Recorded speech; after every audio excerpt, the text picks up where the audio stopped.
G'day guys, welcome to the preview show for Caulfield, the 10th of February. Welcome. No worries, Drew.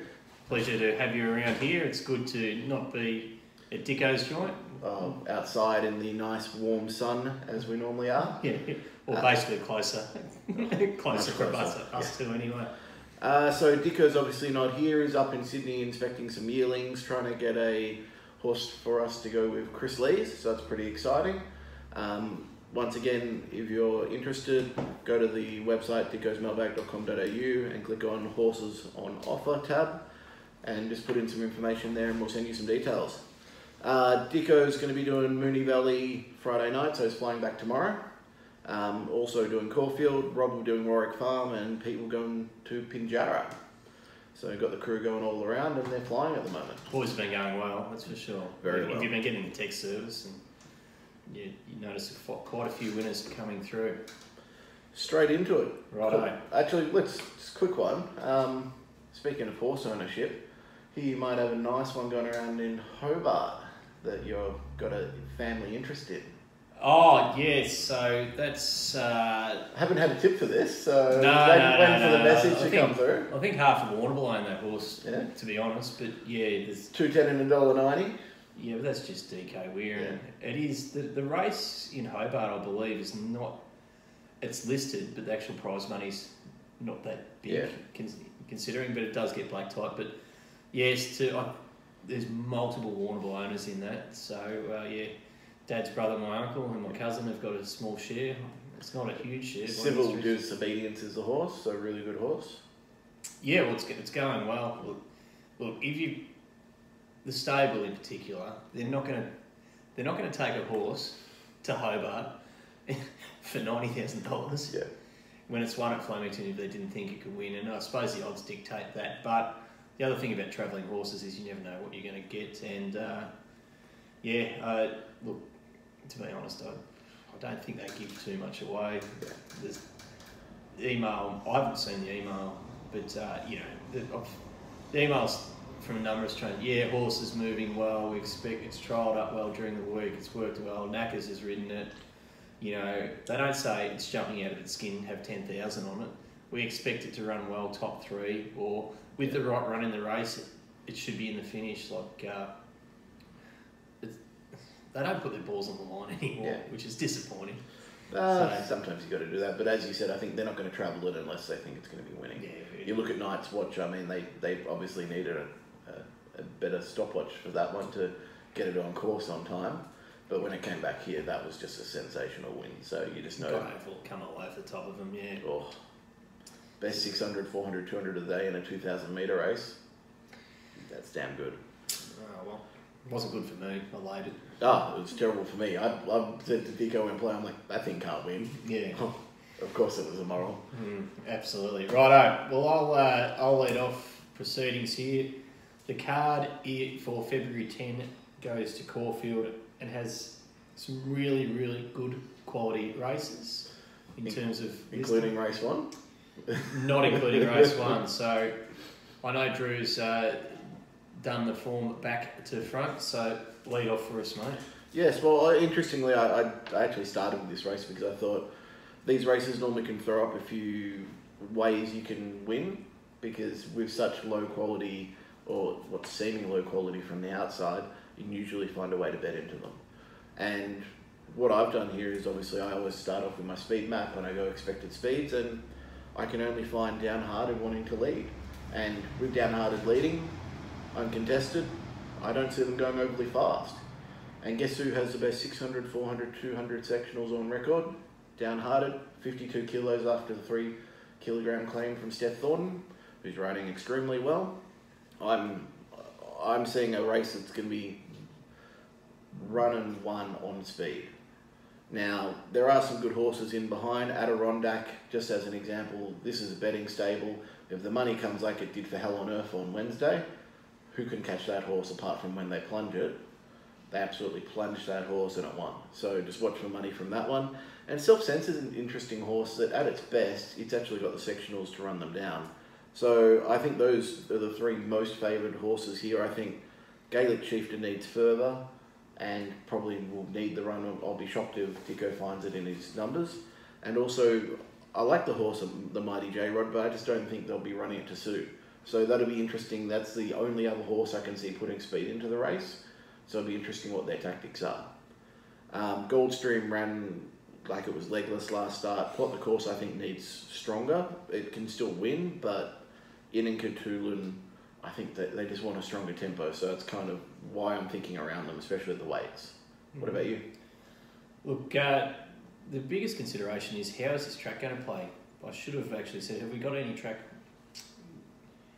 The rail is back in the true because it's a group meeting. But pace from Downhearted. I thought the Mighty J-Rod might actually lead. The Mighty J-Rod, well, I've spoken to Drew about this horse. Prior to this campaign, it was a horse that should have won more races, but it's outclassed today. But it may well put the speed into the race. Adirondack could sit on pace as well. Look, Plot the Course is a horse I've always had time for. I marked it on top.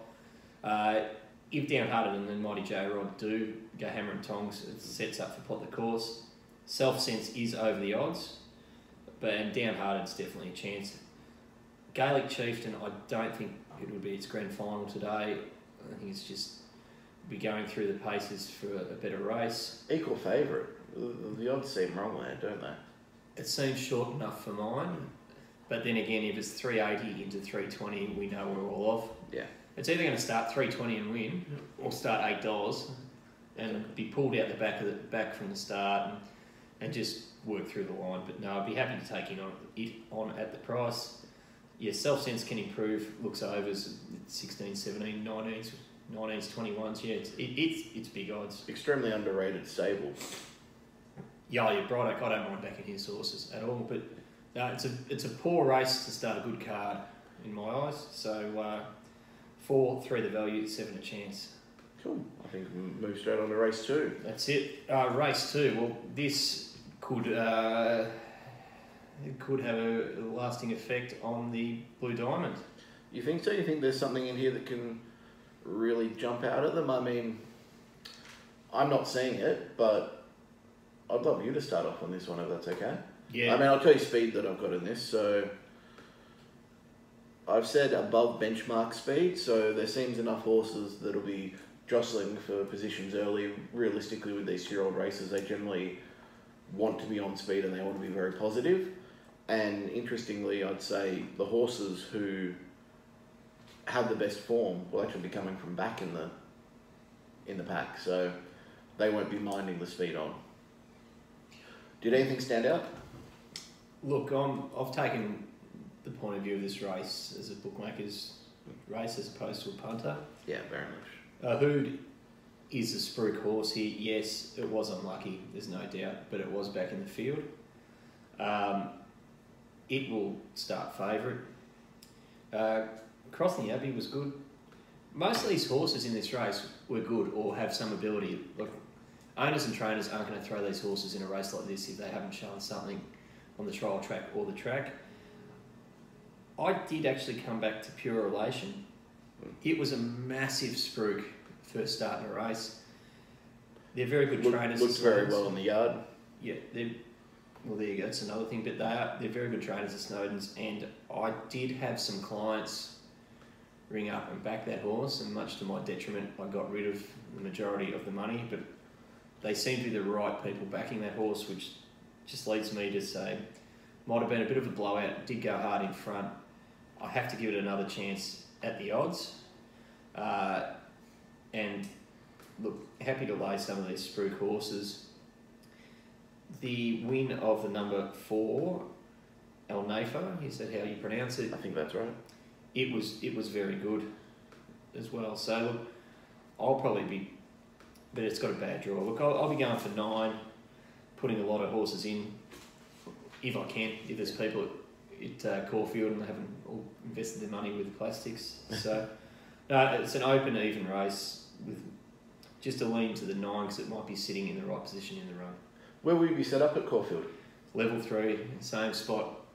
Well, not last week. Went to Harvey Bay, but we did operate that stand. It was, from all reports, it was not many people there at Caulfield last week, but No, not very. But there'll be a heap there this week, it's I'm sure. completely different car to racing this week. So hopefully the racing fanatics, or I shouldn't even call them fanatics, just fans, turn up Hopefully fans. in their droves. But I think the 2020's on the MCG on Saturday, which is not good because of footy and cricket, there's a crossover between that and the racing. A little bit. We're all a bit sick for that sort of stuff. Just a little bit. Interesting race, I agree. Pure Elation, if it had a better barrier, I'd be pretty keen.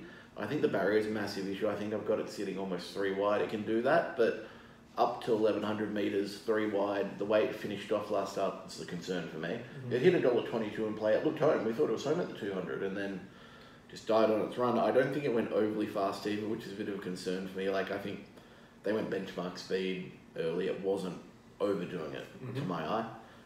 Crossing the Abbey, I think, as you said, is a good horse, but may have found its level. I really think Ahood would have won by 3 lengths, 2 lengths last start if it had got clear running. But once again, you need that luck with this horse. I think the speed's going to be on. A horse like Ahood's really well suited. Downloads will be suited up in distance, but I get the feeling it's going to be a 1,400 metre horse. So I've just got a query on it progressing to this level. Has got the right jockey on downloads. Definitely. And I know Dicko really liked the run, and it wasn't in his numbers last start, so he thinks there's plenty of improvement to come, is what he's set me for the show. And also he likes, obviously, the bit of the change up in the jockeys, and it could sit closer, he thinks. Yep. An interesting runner from the Price Yard, the number 12 Persuader. I just think that this horse, it's trialled quite well. It beats Seabrook.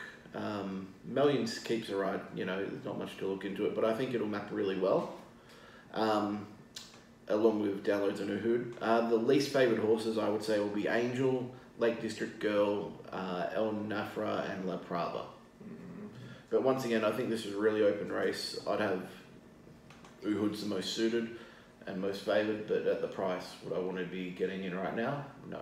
But this is one where you pay for the service and you overlay the yard because they can improve overnight. They're 2-year-old fillies.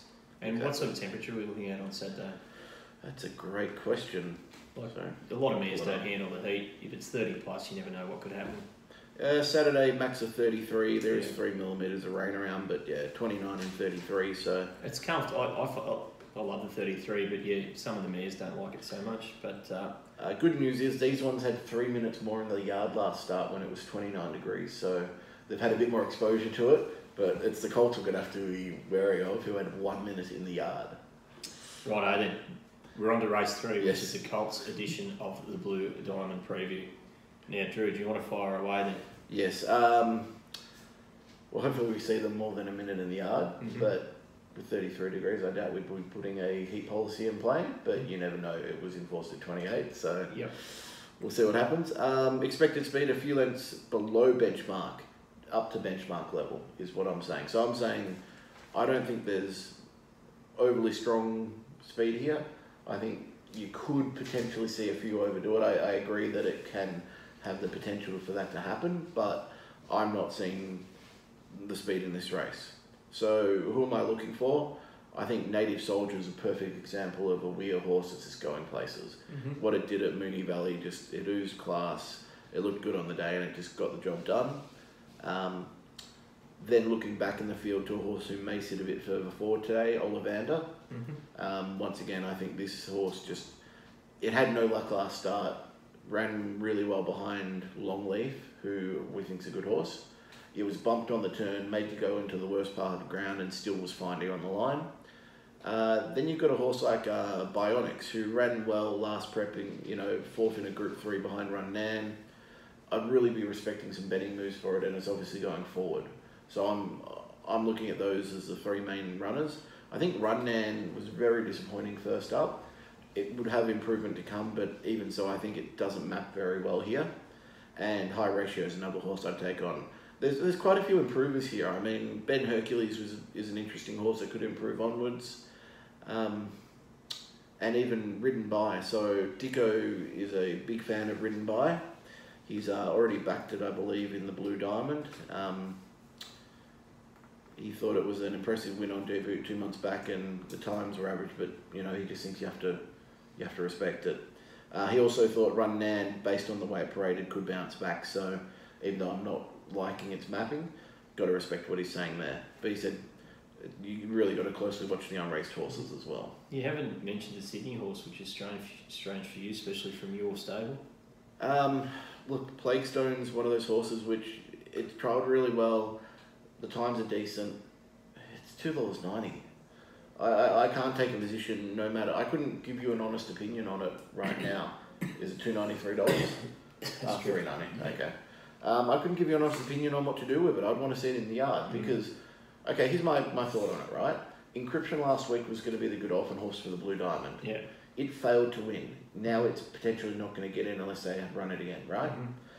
So they've panicked and said, crap, now we've got to send a horse down. Okay, Plague Stone's now going to be our horse. Mm-hmm. This horse wasn't meant to be coming here. No. It hasn't been trained the Melbourne way. Mm-hmm.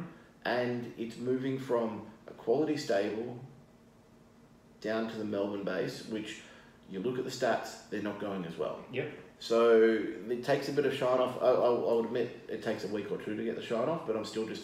It's just got the jitters about it. Too many queries for you. Yeah. Well, I like the stable. I like them. I've run my over this a number of times, and Ollivander can just improve. It was buffeted, but it was somewhat green last start. I think 480 each way. It's near an each way special in this race. I did high ratio Fastnet Rocket. She's got gears, Invincible Spirit. These wide draws, I'm just interested with the rail back in the true. Are they going to want to be hard up against the fence and leading hard? If that's the case, yeah, the wide barriers are no good. If it runs where they fold out and they're getting through the best part of the going, where the best part of the going was the last couple of meetings, well, the barriers might not make it as big a difference. But yeah, Ollivander for me in the race. What I'd say with the way the track pattern's going to play, from what I've heard, I'm going to walk it on the way back from yours, so just get a bit more info. They haven't raced there all season. Mm-hmm. It's been really 6, 9, 12 metres, 9 back to true now. Mm-hmm. So realistically, there shouldn't be any bias in terms of, I know, right? There shouldn't be any fast lanes, and when I've checked it the last few times, it has all looked fresh on the inside. So I wouldn't expect there to be much advantage going out wider, but you never know, especially with the watering and the other thing is with these young horses, though, when you say get out wider, it's more building momentum through the run. So some of them can sit there as long as they're not annoyed or they're not inside horses and all that sort of stuff. And that's generally why you find the on-speeders who have first crack at building that momentum generally win these races. Yep, I don't disagree there at all. But Ollivander for mine. Let's move onwards to the Carline Cup, which is a Group 3 race now, and this is a pretty small field with some unknowns, and I'll let you fire away, but I've got some opinions on this race. Yeah, I don't think we have to take too long to go through 7 horses. Moderate to above benchmark speed, so they're going to be running it along. Galo Chop probably leads them around, do you think? Who have you got mapped on there? I think Galo or Ward Fandango are the two that, realistically can just push them along. I don't know it's going to push along. Yeah. I thought they Master Reset may go forward, but hasn't had the speed to do that the last few times, so you never know. Mm-hmm. Regardless of the fact, Galo can do it at the front and back end. I have that as the most suited horse here. Mm-hmm. They haven't missed it with the price. I'm shocked it's that short, but that's what happens when they're suited. Harlem's a very interesting runner. It's been gelded since last prep. Yep. I've got a massive opinion of it. It may actually just be so well suited at the 1600, and they may have been pushing it over too far last prep. And it may actually just be a fresh horse because it didn't go on with it later into the prep. So I've really got to watch on Harlem. Windspell can't knock. Lord Fandango, I think, could be anything this prep, but over further. Jack really likes Seabird here. He said there was still a load of improvement to come from the horse from the yard last start. Thinks it's a good each way price here. Up to the 1600, just thinks, it's the right horse for the race. Mm-hmm.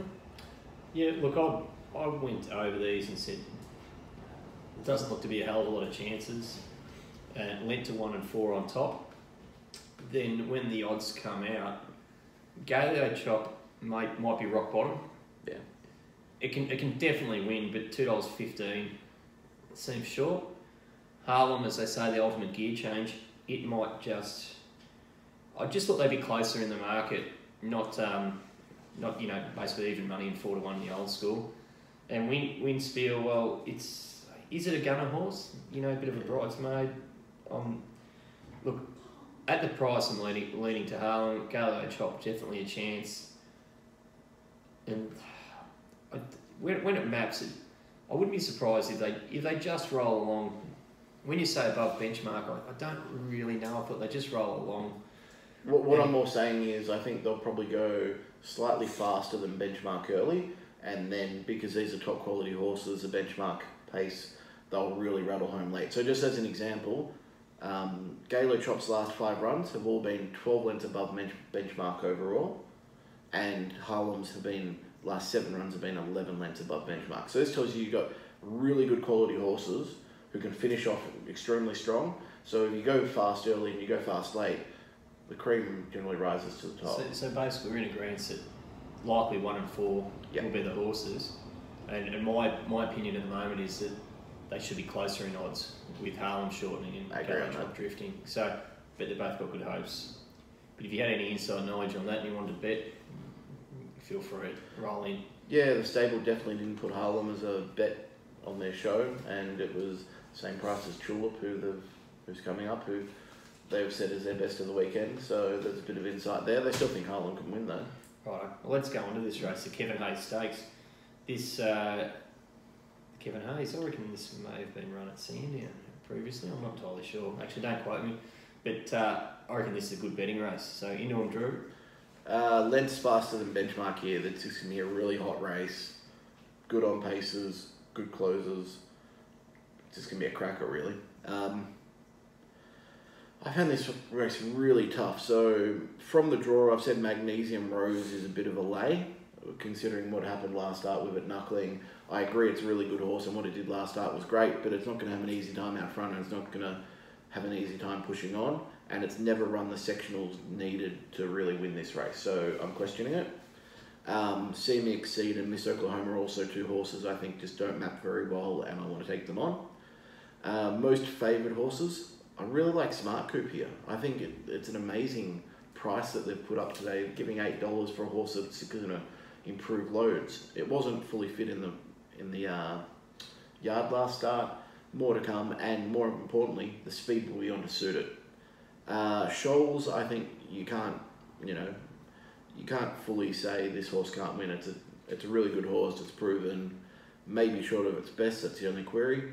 Booker, what it did last start over the shorter distances, it's going to be right there. Lever and Lace will be on speed doing the same thing. Tulip's a really hard horse to get a handle on. I think it's best it can simply just win this, but I haven't seen that from the past 2 preps. I'm not sure if it's really suited by the 1200 or not, but you got the right jockey on board, you got a horse with ability, you got a stable who are confident that it's going to win. So it's a tough race, really tough race. I think Smart Coupe's the value in the race, and that's probably the way I'd be leaning to play it. When I first looked at it, I just thought there was 2 chances, 2 and 3. Charles is very workmanlike in the way it wins, but it keeps on winning, which I can't knock, but it's 5-2 in the old scale. It'll be going in. Yep. To pay for a ticket to the Everest, or get a spot in the Everest, to run a 3-year-old filly in the Everest, they must have a high opinion of it. Extremely high, definitely. So, beaten 2.6 lengths by Red Seal there over 1200 probably lends itself to a race like this. Need luck?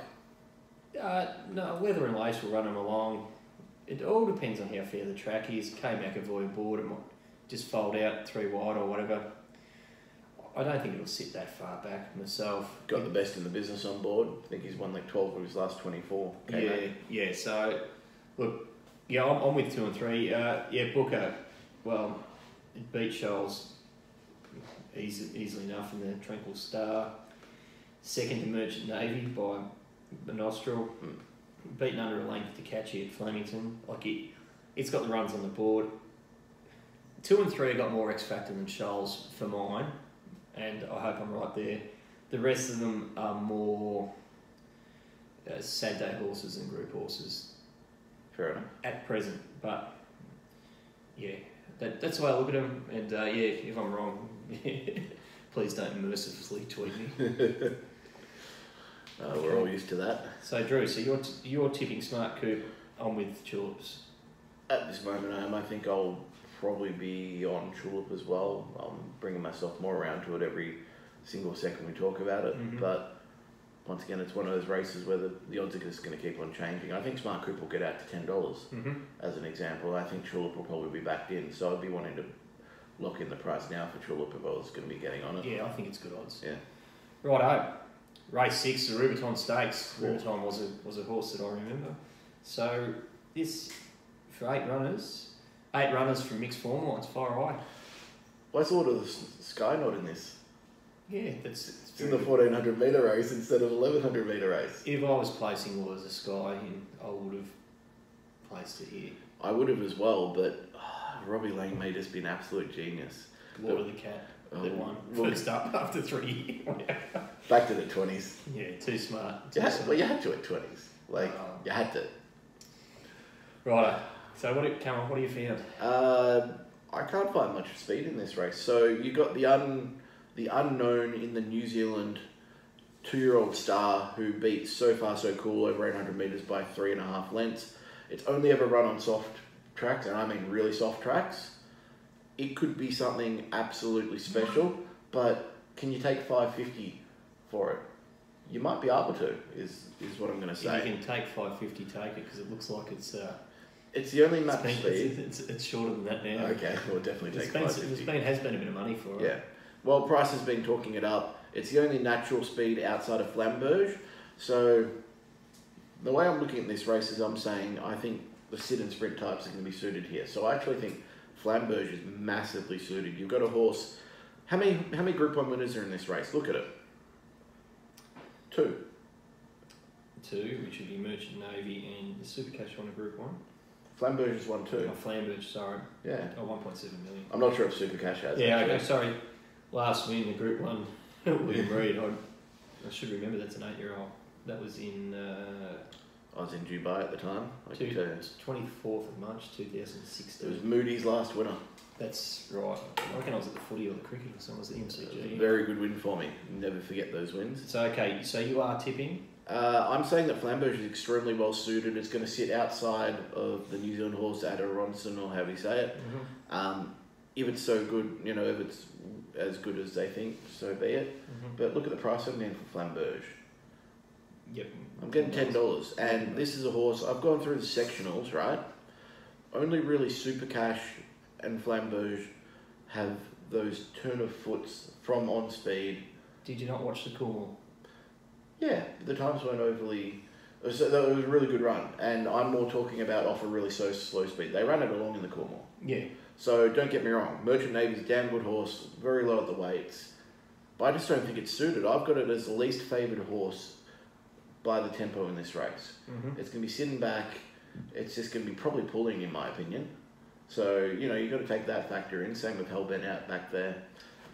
I just have to be keen on this price of Flamberge based on what it did first up. Mm-hmm. It should have broken 22 final 400 metres if it wasn't blocked for a run.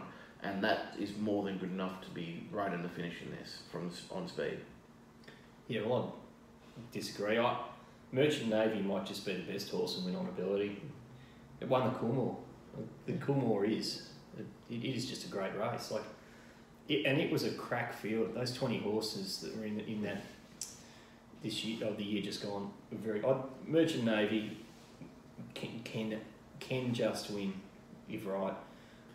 It's very much got the Night's Watch about it. That's what I'd say. Oh, not so much. But Flamberge is an 8-year-old. Take form and numbers out of it. We've got progressive horses on the way up. Flamberge has passed its best for me. Rich Charm is a good horse. Good, honest horse. Is it suited here? Not quite sure. Supercash is a mare, which I always like to play mares, but it is a good horse. But no, look, Merchant Navy is a one for me. But at the other end of the scale, I reckon Canny Essence, massive overs. What's the other one I haven't mentioned who actually has decent sprinting? A Prezado. Yeah, I'd take on Brazado at the price. Canny Essent though has the sectionals on the board. It can go sub 22. Yeah. Final 400. So it's a roughie of the field. I reckon it's overs at the price, and might get the run of the race. Yeah. So no, I'm with Merchant Navy, and yeah, I shouldn't say saving, but Canny Essent will be taking out 0. What are you going to do with the New Zealand horse? Are you going to take it on? Got to take it on. Fair enough. Got to take it on for some. It's the widest of the 8 runners. This is a real acid test. First up. Yeah. If it wins, it's going to be a star. So it's on what could be a firm track at this stage. 33-degree day. It's never seen a firm track. Now the listed race in New Zealand was $48,000. Like it's not 100. Yeah. No. Happy to take on Barrier 8 with Merchant Navy. It might. They'd be expecting to win. They wouldn't put it in here expecting to lose with this horse at the moment. And it is a winning machine. Oh, they're definitely aiming to win with it. There's no doubt about that. Home track. Yep. No, it's for mine. But moving on to race 7, which is a very difficult race with a lot of unknowns. Well, it's class versus fitness here. Yeah. So this is what I would call a mounting yard race. Yep. Because you're going to find one that's absolutely ready to go, and then some that are just still a lot to come. So I have them running along at benchmark to 2 metres above benchmark, so it could go even a little bit harder than that, but there seems to be just a few different runners going on speed. I think probably Black Sail's up there with Andraz. Scarecrow will be pushing on even prevailing winds. They'll all be fighting and jockeying for positions, and I don't think you've got the jockeys on who want to anchor drop either. So, excuse me, Dwayne Dunn's on Island Missile, but he won't be getting the lead, so I don't think he'll be anchor dropping them, and he'll just be taking a sip. So I see him running along. Of the horses best suited, I think Black Sail on speed should be able to just get its own way. If it doesn't lead, it'll just sit right behind them. It just looks like it'll have every chance. Villamont is the proven horse in this race. I think Peaceful State coming out and looking like a Group 1 horse on its way to the Guineas, winning on Wednesday. It was a damn good win, and this horse beat at home last start. If it's anywhere near its top, and I can tell you what, this horse, when it's near its top, it picks itself from the yard. We're in the stands when they came out at the Sandown Guineas, and me and Dicko's dad just pointed and said, back this one. That horse, it picked itself. Mm-hmm. I can tell you there's just something about this horse that if it's on and it's ready to go, you'll know it. Of those that you probably have to look at, and I'm saying there's a lot that are really disadvantaged by the speed in this race and where they're going to map. I think Mr. So-and-so is going to be in a horrible position with Holy Snow. Murahib, I think, is just not favoured in general because of its ability. And Lavendi, I'm a massive fan, but I think first up here, stable that it's in and where it maps, I kind of want to be taking it on, unless it looks like a star in the yard. Yeah, look, I obviously do my form a little bit differently to you. I did watch the trial of Black Sail, and in the trial it was a lather of sweat and hit the line well, so that tells me it had a lot of improvement to come after the trial. It's ran in the right races, I believe, and I think it might be, it's the overs, like we both agree it's the overs, gets a good run. Regan Bales rides good, happy to have that running for me at the price. The class horses are 1 and 2. Villamont's trial was okay. I'm not a big rap for Luke Nolan, but if the horse is fitting well, he can win. So, yeah, it's 7 with the queries on 1 and 2. If there's a lot of money for either of 1 or 2, we'll know they're right and they're ready to go. Astoria, there's been a couple of articles about online which I quickly flicked through, but I don't believe it'll be ready after running in the Derby, prevailing winds, Murahib. I mean, it did win a Group 3 Astoria, so over 1,600 metres, so it could potentially Andaz is one. Andaz is one that might... Wallace stable? Yeah, well, let's look at the Coolmore. I thought it was an absolute moral on Stakes Day, and I don't know what happened to it. I know that I had it going for a small fortune in some all ups. Because I reckon Lavendi, no, that wasn't, I had something all up into it anyway that won, which complete victim taking multiples, but I did have it going for a small fortune. But Andaz is is one that could be out of the box as well. Michael Walker on board. Leggy, yeah. Sometimes if you watch He pops Walker, up. no, we were speaking about over Carnival. Like his return on investment was enormous, and sometimes the horses just seem to run for him. They do, yeah. When You're right. he flicks his hand, he must have good hands. Like I said, like the viewers out there might not know, but I'm allergic to horses. I've got to be the right way, even if I was in the mountain yard. But so I don't really know much about the jockeys, but or the way they ride or respond. But from the video replay, sometimes he just sort of flicks his wrist and they go boom. So and that doesn't happen for.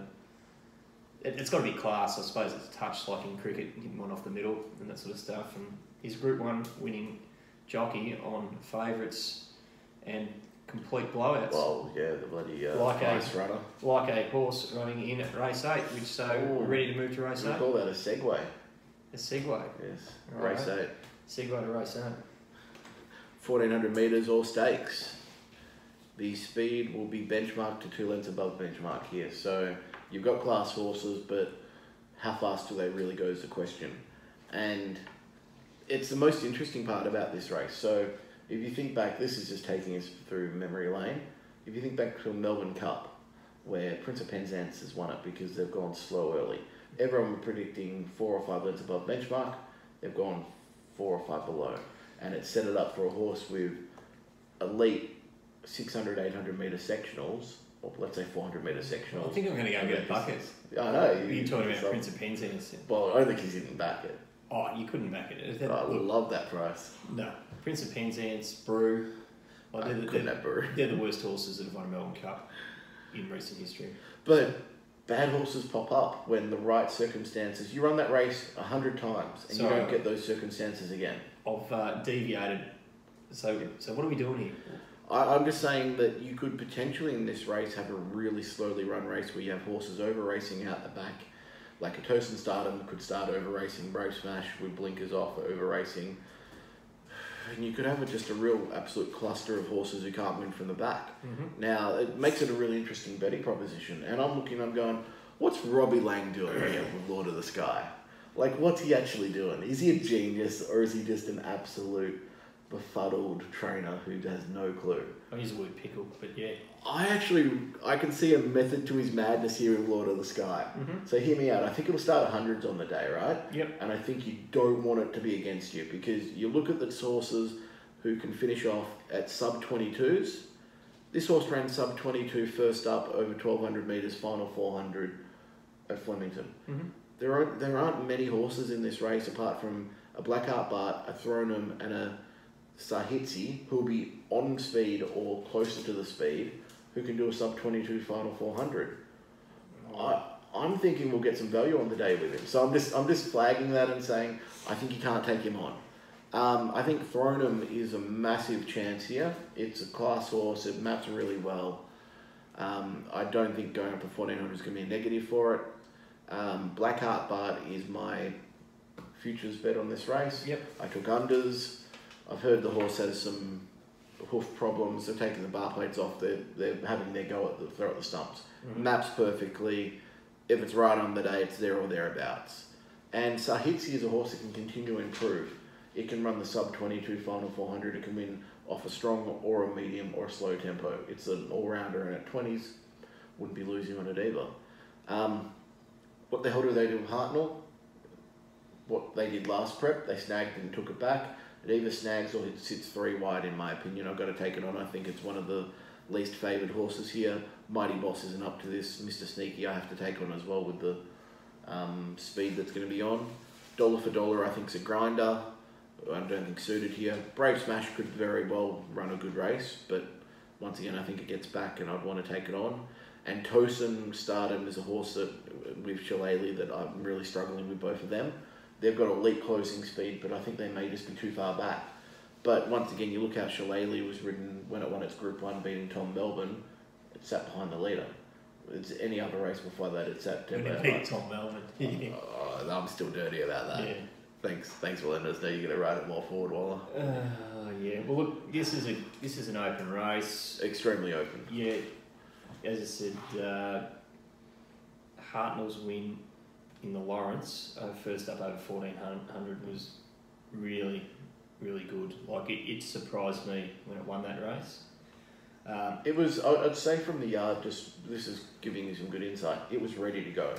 Like it was almost near its top already. Yeah. So is it ready? And Craigie had 2 kilos extra of tools in his boots, remember? Yeah. So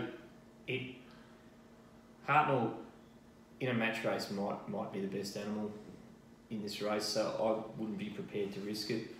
There's been money for Tossum Stardom, which sort of suggests to me that it might be right. It means it may have ran well at one of those Terang or Camperdown unofficial trials. Yeah, it's run very well, but its main aim this prep is 3rd up Oz Cup. Oh yeah, there's no doubt about that. But a few of these horses, like one, Blackheart Bart, the amount of money I've lost on that horse is astronomical. Whenever its bar plate's on, I stood it for the national debt, which was good because the money went back in the bag. But ran second that day, didn't it? Yeah. Lucky most punters and win punters. Yeah. Only punters, but Thronham might be the horse on the way up. What about Single Gaze? It was tough. It could be on pace. Maybe not the worst at the big odds. I think it now just needs a bit further. That's the only query with it. I think in this class over 1400, unless it's super fit first up, once again, you might find it from the yard. We're waiting on the yard, but once again, Mighty Boss won the Caulfield Guineas. So I really don't want to be laying it. I just think I'm not saying, well, this is just such an open race, but there has been a little bit of money for Mighty Boss. But yeah, look, I'm leaning 1, 3, 14, 8, 10, plenty of chances. Very much open race. Don't know which way I'm going to go on the day, but yeah, I won't be laying Hartnell hard, and I won't be laying Mighty Boss hard either. So that probably wraps up that race 8, which is the All Stakes, which is the leading race for the day. So let's go to the last, and there's one I'm very keen on in the last. Oh, I'd like to hear that. MyPunter.com, Balmain Stakes over 1200 metres. I have this being one of the fastest run races of the day. They're going to go flying along out in front, 3 or 4 lengths above benchmark minimum. So I really think this is a race where you're going to have the cream rising to the top and you're going to have the best horses winning, which is what I think produces probably the best betting races for you. I think Silence Edition is absolutely suited to a T here. It's going to get a charm run behind them. It'll need luck to get off, but I think Craig Williams on Katie Million off, if I'm right, is a very good move for a horse that's going to be ridden like this. Maps perfectly out. There are no faults for the horse. If it's there in the yard ready to go, then I'm pretty keen on it. Flying Jess is a really interesting horse. It just keeps flying home and it's got class about it. And in a race like this, it's absolutely suited. Its best may have been over further in the past, but it can still win at 1200 metres and it loves this track, especially if they're running on late, which you can sometimes find at Caulfield. On the last race, later races of the day. Yep. Like that 2-3 years ago, there used to be a pattern where you just get the thing lead, and then they go hard. They go harder in front, so they think they're leading. And that last of the day, this comes over the top and wins. Like it was just Death Taxes and the swooper in the last. Yep. Just Highfalutin, class horse, but I don't think it's favoured by the way this is going to be run. Same with For a Song on speed. I think I just want to take it on. Fragonard was pretty much a disappointment last start, but it's a quality horse and I have to respect it. And Jack says Montoya's Secret is a very, very good horse and he would like to see it from the yard, but thinks it's currently overs at the price. Yep. Well, have I touched on your horse? Oh, look, as soon as I looked at the guy, a lot of times I reckon as a punter, it's fantastic when in the old days you used to open up the paper, go to the high school library, open up the paper, use the touch tone from the payphone on the grandmother's phone account and that sort of stuff. But when they jump out at you, they're usually winning. So Silence Edition just jumped out at me. I'm like, this horse is a better horse than the rest of these. Oh, it's drawn well. Weight-wise, yes, it's not badly weighted considering. I think it just wins. Flying Jess is one of mine when it got beaten by the horse in the yellow from Brisbane, or whatever it was. Oh yeah, the thing that we got in the Mounting Yard Mail. Pretty sure. It was 100 to 1 or 80 to 1 or something. I'll back to that. Flying Jess got beaten at Werribee Maiden when I declared it. So Anyway, I think it's one I'll be keeping. It's probably about its right price, but Silence Edition should just win. Probably happy to take on Fragonard. Just go home winning Silence Edition. Jack also wanted to mention that Flippant paraded extremely well last start. It was very disappointing, but he thinks this is a horse that could still be at its complete top and could run a race. So just be very, very wary of it in the last. Yeah. Yep. Oh well, that's fine. I'll be with the one. So is Silence Edition your best of the card? Right. So normally now, what do? Go through the best, the lays, and all that sort of stuff. Yep. Righto. Silence Edition's the best of the day for mine. Drew? I have to say at the moment I probably don't have an absolute best, but I would say Silence Edition's close to it, along with Downhearted. Yep. In the first, I think Downhearted's extremely suited. It'll end up being a bet for me, and so will Silence Edition. Righto, that's good to know. Righto, you've got to find an each way now. Ooh, Flamberge is probably my each way. I'd be going between Flamberge and Smart Coupe at the moment, but I think Flamberge's race is less open, as in I think we're more likely to get a place in that race every time compared to the Smart Coupe race. Okay, well my each way play would be Ollivander at 480 if you can get somewhere near the even money to place. And do you ever throw at the stumps 1,500 to 1? I was going to say then the best roughie. I know it's not real rough, but would be Black Sail. So that's the sort of. Oh, you're getting double figures. I think you can go. Yeah, I'm not really. I've still got to pick it up my ass from sitting on the fence, but I haven't really had a good go. But they're all round about the mark, and if they're in the top numbers and all that sort of stuff, well.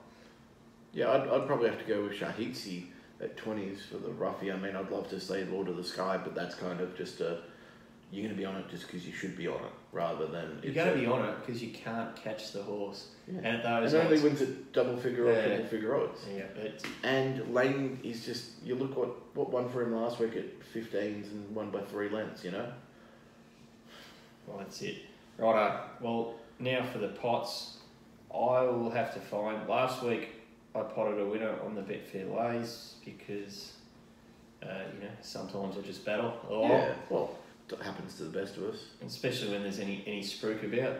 Last season I was 11 and zip, and then I think I potted 3 winners in a row, which put me well down the bottom of the ladder. So my potting, I'm happy to take on Gaelic Chieftain. Oh, you took my one as well. It's such an easy one to lay, isn't it? Like, it just seems... You have to take it on at the price. You'd lay it out to 5s, wouldn't you? Well, this is the thing. Like, a lot of these lays, you put them in, the corporates are up. Yeah. And if it doesn't win, it starts $8. Yeah. So there's one, the horse from Hong Kong. Which drifted to 12s. Yeah, like, it opened up 440 and it was first up for 2 years down the straight. Like, it was just a massive pot. But when it got out to 12s, it's not a massive pot because of the query. But it could start massive. But the one that I'll probably lay that will start... under $4 would be Shoals, so I'm happy to... I think the other horses have just got a little bit more X factor. Shoals a good horse and workmanlike, but I might be wrong there, but potting those two for mine... I would be saying Toast and Stardom would be close to it, but not at the current price. I think it'll get in a bit more and then I could lay it at 4s. I could potentially take on Merchant Navy, but that'd be a bit stupid. So I'd just, you look at the prices, I can lay Gaelic Chieftain or Merchant Navy pretty much the same price. I'll lay Gaelic. Oh, every day of the week. Yeah. Every day of the week. Just on class alone, you have to do that. So we haven't had many questions coming tonight, but... got a few. Simbot, Sismo1, he's obviously a regular watcher of the show because I've seen him pop up on Twitter all the time. What do you guys think will be more telling? What do you think will be more of a telling factor this weekend? That's my starting education coming through. Class or position in run/fitness? I am with class. I'm going to say those are 3 different factors, by the way. So I'd say fitness, position in run are completely different, and to also class as well. I'm going to say I think position in run wins every time. So I think Toast and Stardom may be the fittest and classiest horse, but I think Position and Run might get it done over. I reckon I understand what Simbot's saying. Will the class horses win, or the ones that had a few runs into the belt? And I'm going for the first up class horses if the money's on. Class does generally prevail. Yeah, that's it. And was there anything else? There wasn't really. There's one asking about the stewards and what happened today. Oh, okay, yeah. I can't really comment too much on that because you can't, I can lose my licence. But all we want, it's a bit like the anyone watched the 2020 when the Jason Roy took the catch in the outfield. You mean the one where it wasn't? Did it hit the ground or not hit the ground? Is one finger underneath it? Yeah. It's just got to be consistent. Yeah. Consistency is the key. So we have to know, like when you have two Racing.com presenters saying, "Oh yeah, it's going to be upheld," right? You have everyone on Twitter saying it's going to be upheld, and then they come back with a decision that's not upheld. You then have punters put up have 300 people of it 80% say it should have been upheld. If I go on there and say disgraceful decision should have been upheld, I'll probably get called in and fined $200, and whereas someone else can get on the on TV with a much greater audience and say, yeah, this will be upheld. Look, there's reasons behind it. There's human error in everything. So it's a hard thing to.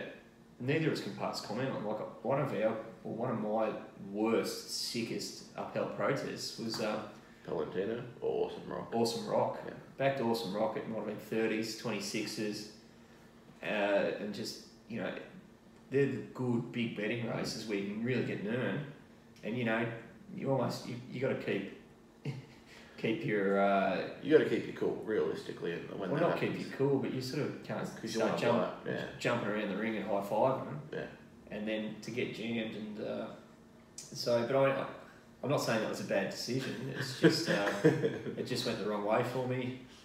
I think it was. I'll say it was a bad decision. Was there a protest in the due course race last? I had Palantino my best bet of the day when it got overturned. Oh, by Tarzan, yeah, and that's this. I don't know the Tavachi one where they anchor dropped and he's had nowhere to go. So I said, by the way, the guys who anchor dropped didn't get any fines or anything. So that happened at Yarra Valley the other week too, where I think they made the right decision. The jockey in front, across the board, I do not think there'll be a blue. Yeah. If the stewards should bring in a rule called incompetent riding. Agree on that. Because incompetence for a apprentice is different to a competence to a fully fledged. Like, there's so many times when I reckon that their instructions may be not as they should be to win. The Darren Gauci ride at Tatura, which was one of his last rides of his career, where the horse opened $2 and got out to $5. One of Wes Hunter's and the speed horse. Like, how could there not be some type of incompetent riding charge on that? So, it's hard to prove rorting. Extremely hard to prove. And the stewards haven't done an easy job either. They're going to piss someone off either way. Of course. It is a hard thing, and it's one of those things where they're not going to get it right every time, but you'd like some consistency, and you would like to actually have Racing.com showing us the stewards room. Yeah, I can't see any problems with that. Well, I thought we've got the facility to do it. Why aren't we doing it? Yeah. Well, I still come back to the funniest thing is when stewards look at the photo, post correct weight with the wrong horse, which does happen every couple of years. You just go, how could this possibly, I was on course and was facilitated by the wrong decision to keep my money in the bag. Oh. So. Well, it's good when it goes your way. I go to Mansfield picnics once a year. I really enjoy it. I went to Buxton Trout Farm and you pick up some smoked trout on the way home. And I went to the Mansfield picnics on, I don't know when the meeting is now, 2-horse race, $1.20 and $4. $4 shot won by nose, they called the wrong horse, $1.20 shot, everyone got a $4 shot. Happy days. Paid for the smoked trout. Oh. Anyway, is that us? I think that's us. You'll be on course, level 3. Yeah, I'll be on course, but there won't be any value. All these tips will be unders on the board. If I've got it wrong, come and pants me. Well, that's the thing. They know which ones you're probably going to be taking on. So if they want to have a go at the New Zealand horse, realistically, you'll be giving them a half-decent price, right? Have they seen the ring up there? Sometimes they can't get on with much for the other bookies, but there's wonderful percentages bet on course. Like, I did see there was something last week, for example, at Caulfield that, I'm not sure if it was last week or the week before, but Jack and Obey, they put $2 the place up, started $1.60 on. Oh, the place odds and that. Yeah. So they can get it wrong. Yeah, cash is. Get there, bring some cash. Cash is king. Drink some beers, have some fun. Get in the pool. Back some winners with other bookies, give it to me. Just jump in the pool. You don't need you don't need any like special pass. Just jump in the pool, you know. Yeah, get into it.